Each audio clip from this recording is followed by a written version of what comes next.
Hello everybody, welcome to the YouTube channel Key of Learning. Today we are going to cover the topic soil resources. This is the part of chapter number 2, natural resources, land, soil and water. And this chapter is come from class 8 DAB board. So let's begin.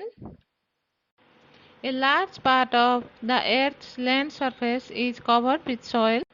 अर्थ का बहुत बड़ा land surface soil के द्वारा cover है, मिट्टी के द्वारा cover है. As a resource soil is of immense value of the farmers और टू द फार्मर्स. रिसोर्सेस के हिसाब से फार्मर्स के लिए सॉइल एक अत्यधिक वैल्यूएबल है. Agricultural production is mainly dependent upon the fertility of soil. So agricultural production के लिए भी सॉइल फर्टिलिटी के ऊपर डिपेंड करना पड़ता है. Rich and deep soil cover with A high degree of fertility favours agricultural products. Soil का cover अगर रिच है, अगर गहरी है, ओके डीप है सॉइल है एंड फर्टिलिटी भी अच्छी है तो एग्रीकल्चर भी अच्छा होगा. On the other hand, if the soil cover is shallow and lacks fertility, agricultural production will be less. इसी हिसाब से अगर सॉइल कवर कम है एंड फर्टिलिटी भी कम है तो एग्रीकल्चरल प्रोडक्शन भी लेस होगा, कम होगा. ठीक है. Therefore, a thick layer of fertile soil is very important for the growth of plants. इसीलिए अच्छी फसल उगाने के लिए सॉइल का थिक लेयर होना एंड फर्टाइल सॉइल होना बहुत जरूरी होता है. Though indirectly, animals also depend upon the soil to satisfy their basic needs, as soil gives nutrients to plants.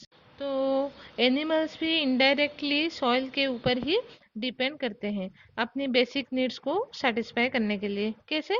जैसे कि सॉइल प्लांट्स को न्यूट्रिएंट्स जो वो प्लांट्स जो लेते हैं वो सॉइल से लेते हैं एंड प्लांट्स के ऊपर एनिमल्स डिपेंड करते हैं. यानी कि ज़्यादातर एनिमल्स तो आपको पता है प्लांट्स ही तो खाते हैं एंड शेल्टर के लिए भी प्लांट्स के ऊपर डिपेंड करते हैं. मतलब प्लांट्स है तो जंगल है और जंगल में ही एनिमल्स रहते हैं. Okay, clear? It gives shelter to insects and animals like rats, snakes, ants, earthworms, etc. Soil is also used for making bricks and pottery. तो ये जो रेट्स, स्नैक्स, एंड्स, एर्थवर्म्स, ओके ये सारे जो इंसेक्ट होते हैं, एनिमल्स होते हैं, इन्हीं एनिमल्स एंड इंसेक्ट्स भी अपनी शेल्टर के लिए वो सॉइल के ऊपर डिपेंड करते हैं. ओके, ये तो सॉइल में ही रहते हैं. एंड इनके अलावा सॉइल को ईटा बनाने के लिए, मिट्टी के बर्तन बनाने के लिए भी यूज किया जाता है. सो नेक्स्ट चलते हैं फैक्टर्स की तरफ. मतलब सॉइल फॉर्मेशन के लिए क्या क्या फैक्टर्स अफेक्ट करता है. ओके, तो चलो. Soil formation is influenced by 5 factors: the parent rock, the topography, the climate, the vegetation cover and time.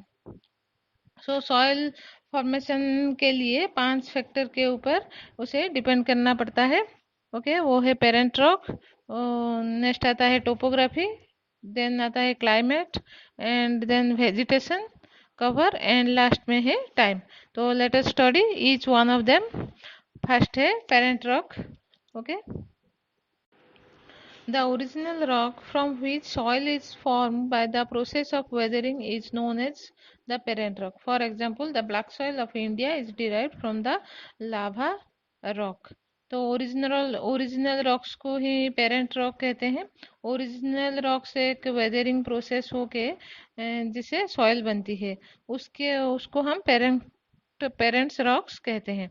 For example, India का जो ब्लैक सॉइल है वो लाभा से बनी हुई है. ठीक है, वो जो लाभा है उसको पेरेंट रॉक और ओरिजिनल रॉक कहते हैं और उससे ब्लैक सॉइल बनता है. तो इसको हम पेरेंट रॉक कहते हैं. नेक्स्ट आता है the topography, the most important. Topographical variations such as mountains, plateau, the plain effect, the thickness of soil cover. Composition of soil जिसको टोपोग्राफी कहते हैं, इसका वेरिएशन होता है, मतलब माउंटेन्स में होता है, प्लेट्यूस में होता है, प्लेन्स में। ये सब एरिया जो है, इन एरिया की वजह से सॉइल कवर की थिकनेस डिपेंड करता है। तो एरिया को लेकर सॉइल का कवर थिकनेस या थिननेस उसके ऊपर डिपेंड करता है। In mountainous regions on the steep slopes, the top layer of soil is shallow and thin. तो जहाँ पे माउंटेन एरियाज होते हैं, वहाँ पे जहाँ पे खड़ी ढलान होती है, और जहाँ पे सॉइल की टॉप लेयर सेलो और थिन होता है। ओके, तो जिन जिन एरिया में माउंटेन्स होते हैं, जहाँ पे खड़ी ढलान होती है, वहाँ पे सॉइल की जो टॉप लेयर होता है वो बहुत ही थिन होता है। On the other hand, at gentle slopes, the soil cover is thick and deep. और अगली तरफ, दूसरी तरफ, जहाँ पे ढलान बहुत कोमल होता है, जेंटल होता है, वहाँ पे सॉइल कवर बहुत ही थिक और गहरी होती है। So soil cover is always thick in plains. For example, northern plains of India have thick soil cover as compared to the Himalayas. So soil cover जो plain area में होती है वो बहुत ही thick होता है, और ये जो एरिया है वो एग्रीकल्चर के लिए फेवरेबल होता है। फॉर एग्जांपल, इंडिया की जो नॉर्दर्न प्लेन एरिया है, उनमें वहाँ पे थिक सॉइल होता है, बट हिमालयस पे ऐसा नहीं होता है, because it is a mountains area. Even within mountains, river valleys have thick soil cover. जहाँ पे जो माउंटेन्स होता है, वहाँ पे जो रिवर वैलीज होती है, रिवर वैली का मतलब दो माउंटेन के बीच में जो रिवर वैलीज होते हैं उसको रिवर वैली एरिया कहते हैं। तो वहाँ पे सॉइल कवर बहुत ही थिक होता है, पर माउंटेन एरिया में नहीं होता है, जो कि रिवर वैलीज और प्लेन एरिया, वहाँ पे सॉइल की कवर थिकनेस पाई जाती है। तो आपको समझ में आ गया द टोपोग्राफी में। और एक एग्जांपल यहाँ पे कहता हूँ टोपोग्राफी के बारे में, तो आप सबको क्लियर हो जाएंगे। अभी क्लियर कर देता हूँ। जैसे कि हिली एरिया लेते हैं, जैसे कि दार्जिलिंग। ओके, दार्जिलिंग एक हिली एरिया है। यहाँ की टोपोग्राफी हिली है, तो यहाँ पे मतलब इस सॉइल में टी प्लांट्स बहुत ज़्यादा ग्रो करती है। But if we talk about Orissa, तो यहाँ पे राइस, दाल वगैरह की ग्रो और मतलब ग्रोन होती है because of plain area. Okay, Orissa is a plain area. तो so according to the soil the crops grown are difficult. तो ये रहा टोपोग्राफी। तो जैसे ही एरिया पाई जाएगी डिफरेंस, तो उसी हिसाब से हमारे क्रॉप्स की ग्रोन होगी। ठीक है, तो नेक्स्ट चलते हैं नेक्स्ट फैक्टर्स की तरफ। वो है the climate. Climatic factors like temperature and rainfall affect the soil formation. In the area of high rainfall and extreme temperature, rocks are easily weathered. Climatic factors जैसे कि टेम्परेचर एंड रेनफॉल की effect के द्वारा soil formation होता है। तो जिस जगह पर रेनफॉल ज़्यादा होगा एंड टेम्परेचर ज़्यादा होगा, वहाँ पे रॉक्स जल्दी सॉइल में कन्वर्ट होगा। ठीक है, राजस्थान में due to extreme difference in day and night temperatures, rocks expand and contract. Okay, expand का मतलब ऐसे विस्तृत होना, एंड कंट्रैक्ट का मतलब होता है संकुचित होना, which results in quick formation of the soil. तो राजस्थान में डे एंड नाइट में टेम्परेचर बहुत डिफरेंट होता है, मतलब दिन में बहुत गर्म होता है, मगर रात को ठंड बहुत होता है। रॉक्स गर्म होने पर एक्सपांड मतलब विस्तारित होता है, जो कि मैंने अब कहा, एंड ठंड होने पर वो सिकुड़ जाता है। इसकी वजह से सॉइल फॉर्मेशन जल्दी होती है। In regions of heavy rainfall, soluble rock material easily gets dissolved and washed away by the running water. Thus, it affects the soil formation. जिस एरिया में बहुत ज़्यादा बारिश होती है, वहाँ पे रॉक्स मटेरियल्स पानी में फुलकर घुलकर ऐसे ओके डिसल्व होके वाश हो जाता है। ओके, पानी में धोकर चला जाता है, रॉक्स में जो मटेरियल होता है, ओके, वो पानी में बह जाता है। इसी वजह से रॉक जो है वो कमजोर हो जाता है और soil formation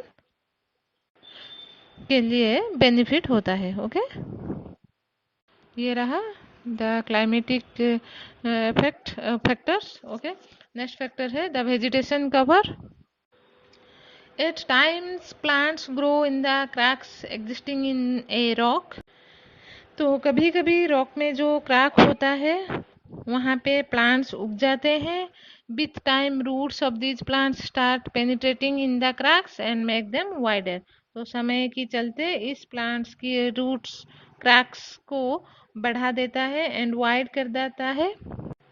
As a result, cracks disintegrated into smaller pieces and help in the soil formation. जिसकी वजह से रॉक की छोटे छोटे पीसेस बन जाती है एंड सॉइल फॉर्मेशन होता है. Remains of dead and decomposed plants and animals provide humus to the soil, which enrich the fertility of the soil.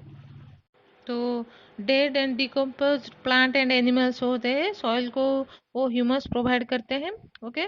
Plant and animals की जो डेड चीजें होती है जो डिकम्पोज होकर वो सॉइल को ह्यूमस मतलब कंपोस्ट होता है ह्यूमस प्रोवाइड करते हैं. मतलब ह्यूमस बनकर मिट्टी में मिल जाते हैं जिसकी वजह से सॉइल की फर्टिलिटी बढ़ती है. The soil of densely forested area is generally very rich in humus content. जहाँ पर फॉरेस्टेड एरिया होती है वहाँ पे ज़्यादा ह्यूमस कंटेंट सॉइल होता है. ठीक है. तो नेक्स्ट फैक्टर की तरफ चलते हैं. ये रहा वेजिटेशन कवर. नेक्स्ट फैक्टर है time. Time gives maturity to the soil. समय के साथ सॉइल मैच्योर होता है. Although soil is a renewable resource yet it takes thousands of years to develop a very thin layer of soil on the earth's surface. तो वैसे तो soil एक renewable resource है लेकिन इसको बनने में थाउजेंड्स ऑफ ईयर लग जाते हैं. जैसे कि Nile delta, okay, delta of Ganga and Brahmaputra में बहुत डीप सॉइल पाया जाता है. लेकिन ये समय के साथ टाइम के हिसाब से बना है. टाइम को लेते बना है. बहुत हजार साल लगे हैं इसको बनने में, इसका सॉइल डीप बनने में. So time is an important factor for soil formation. Clear. तो these are the factors affecting to the soil formation. Next paragraph की तरफ चलते हैं. नेक्स्ट पैरा है, let's see. Fertile soil is essential for agriculture. Fertile soil agriculture के लिए बहुत ज़्यादा जरूरी है. It helps in maintaining food security of the world. अगर फूड की सिक्योरिटी हमें वर्ल्ड में लाना है, हमें अगर वर्ल्ड में फूड की सिक्योरिटी चाहिए तो हमें सॉइल ही वो एकमात्र चीज है जो हमें दे सकता है. फूड सिक्योरिटी का मतलब दुनिया में जितने भी प्राणी हैं उनको उनके हिसाब से खाना मिलना. ठीक है. तो इसको फूड सिक्योरिटी कहते हैं. और ये संभव होगा सिर्फ सॉइल की वजह से, सॉइल की फर्टाइल की वजह से. But it has been observed that the fertility of soil is severely damaged by soil erosion. लेकिन ये ऑब्जर्व किया गया है कि सॉइल इरोजन की वजह से सॉइल की फर्टिलिटी डैमेज हो रहा है. ओके. सॉइल इरोजन का मतलब सॉइल का वॉश हो जाना लैंड से. In soil erosion, the top layer of the soil is removed by the natural agents such as water, wind, glacier, etc., and by mankind's own-wise actions such as deforestation, overgrazing, and mining. तो soil erosion से जो top layer होते हैं soil के वो धीरे धीरे remove हो रहा है और इसका कारण है नेचुरल एजेंट्स जैसे कि वाटर, वाइन, ग्लेशियर आदि. एंड मनुष्य के द्वारा जो अनवाइज एक्शंस होते हैं, ओके, अनवांटेड जो काम होते हैं जैसे कि डिफॉरेस्टेशन, वन की कटाई करना, ओवर ग्रेजिंग, अधिक प्राणियों का चराई करना, एंड माइनिंग जो कि खुदाई करना. तो इन सब की वजह से सॉइल की फर्टिलिटी नष्ट हो जाता है. तो इसीलिए हम सबको सॉइल इरोजन को रोकना है. The need to conserve soil from erosion has become one of the major environmental concern. तो सॉइल इरोजन को रोकने के लिए हमारा एक ये बहुत ही बड़ा दायित्व हो गया है वर्ल्ड के ऊपर, एनवायरनमेंट को बचाने के लिए. ओके. नेक्स्ट है सॉइल कंजर्वेशन। हमें अब ये देखना है कि सॉइल को कंजर्व कैसे किया जाए। एक प्रोसेस हमने अब देखा कि सॉइल इरोजन के बारे में। इरोजन का मतलब जो कि वाश है, राइट। जब सॉइल इरोजन होता है तब सॉइल एरोड हो जाता है, ओके, वाश हो जाता है और आपकी लैंड बेयर हो जाता है। लैंड में कोई सॉइल नहीं रहता, लैंड में से सॉइल चला जाता है, जिसकी वजह से उस लैंड की फर्टिलिटी नष्ट हो जाती है। तो ये है सॉइल इरोजन। तो इस सॉइल इरोजन को रोकने के लिए, so what to do in it, we need to conserve the soil. तो इस सॉइल इरोजन को रोकने के लिए हमें सॉइल को कंजर्व करना पड़ेगा। तो देखते हैं सॉइल कंजर्वेशन हम कैसे करेंगे। Okay, what are the matters to conserve the soil.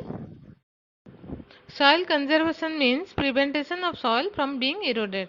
तो सॉइल कंजर्वेशन का मतलब सॉइल इरोजन जो होता है, वाटर से पानी बहने में जो वाटर में जो मिट्टी चला जाता है, इरोजन हो जाता है, वेस्ट हो जाता है, उसकी इरोजन को रोकने को मेथड को हम सॉइल कंजर्वेशन कहते हैं। तो डिफरेंट मेथड होता है सॉइल कंजर्व करने के लिए। First and very most important method है afforestation. Okay, so afforestation is the process of planting more trees and seeds on the land. It reduces the surface runoff and bind the soil. ज़्यादा से ज़्यादा पेड़ उगाए जाए एफोस्टेशन से। जैसे कि जो कि पेड़ की जड़ें जो होते हैं उस जगह की सॉइल को जकड़ के रखता है, ओके। और पानी में मिट्टी को बहने से नहीं देता है, जिसकी वजह से मिट्टी उस जगह का मिट्टी नष्ट नहीं होता है। रोज, नेक्स्ट है रोज ऑफ ट्रीज और shelter beds are planted in desert regions to protect the fields from wind erosion. तो शेल्टर बेल्ट एंड ट्री की लाइनें लगानी चाहिए, ओके, रो बनानी चाहिए, लाइन बनानी चाहिए डेजर्ट एरिया में, ताकि विंड की वजह से फील्ड में से मिट्टी ना चला जाए। नेक्स्ट है over grazing by animals like sheep and goats must be checked. Fooder crops should be raised. The free movement of animals in the fields should be restricted. तो एनिमल्स की जो ओवर ग्रेजिंग को रोकनी चाहिए, okay. उनकी खाद्य हमें खेतों में ही उगानी चाहिए एंड फील्ड में एनिमल की फ्री मूवमेंट नहीं होनी देनी चाहिए। मतलब जानवरों का फील्ड में चरना एक लिमिट होना चाहिए, रेस्ट्रिक्शन होना चाहिए, ताकि खेतों की मतलब लैंड की जमीन में से सॉइल का इरोजन रोक पाए। Steps should be taken to check reckless cutting और फेलिंग ऑफ ट्रीज, ओके। तो पेड़ का काटना बंद करना है। नेक्स्ट है floods should be avoided by building dams across the river से। फ्लोड को अवॉइड करना है और फ्लोड को अवॉइड करने के लिए रिवर के ऊपर हमें डैम बनानी चाहिए। नेक्स्ट है terrace farming and contour ploughing should be encouraged across the hill slopes. तो दिस टाइप ऑफ कंजर्वेशन पाया जाता है हिली एरिया में। Terrace farming and contour ploughing. Terrace farming होता है, it means growing of crops on level steps और terraces constructed on hill sides. तो ये स्टेप बाय स्टेप लैडर की तरह ये फार्मिंग किया जाता है, जो कि हिली एरिया में सॉइल इरोजन को रोका जा सकता है। और काउंटर प्लॉगिंग तो it is a technique of ploughing parallel to the counter of a hill slope rather than up and down slope. ये अप एंड डाउन स्लोप नहीं होता, ये एक पैरेलल स्लोप बनाया जाता है। जैसे कि जिस तरह हिल की उस एरिया की डाउन वार्ड होता है, उसकी ऑपोजिट साइड में फील्ड कर बनाना चाहिए, ताकि सॉइल में से इरोजन सॉइल इरोजन ना हो सके, ओके। तो ये इस तरह का फार्मिंग हमें हिल स्टेशन में, मतलब हिल स्लोप में आजमानी चाहिए, Teresa farming and contour plogging, okay. And next conservation is scientific agriculture practices like rotation of crops, okay। हमें scientific agriculture practice अपनानी चाहिए, जैसे कि क्रॉप्स का rotation, strip cropping etcetera should be systematically followed. Clear. तो ये सब रहा सॉइल को कंजर्व कैसे करने हैं, different type of methods different area को लेकर। तो यहाँ पे ख़त्म होता है सॉइल रिसोर्सेस का ये वीडियो। क्लियर? इस एजुकेशन चैप्टर में अगर कोई डाउट हो तो कमेंट करके बता दीजिएगा। एंड आपको और कौन सी चैप्टर के बारे में वीडियो चाहिए ये कमेंट करके बता दीजिएगा। एंड अपने फ्रेंड के साथ इस चैनल को शेयर कर दीजिएगा एंड सब्सक्राइब करके बेल आइकन को प्रेस कर दीजिएगा। Thank you.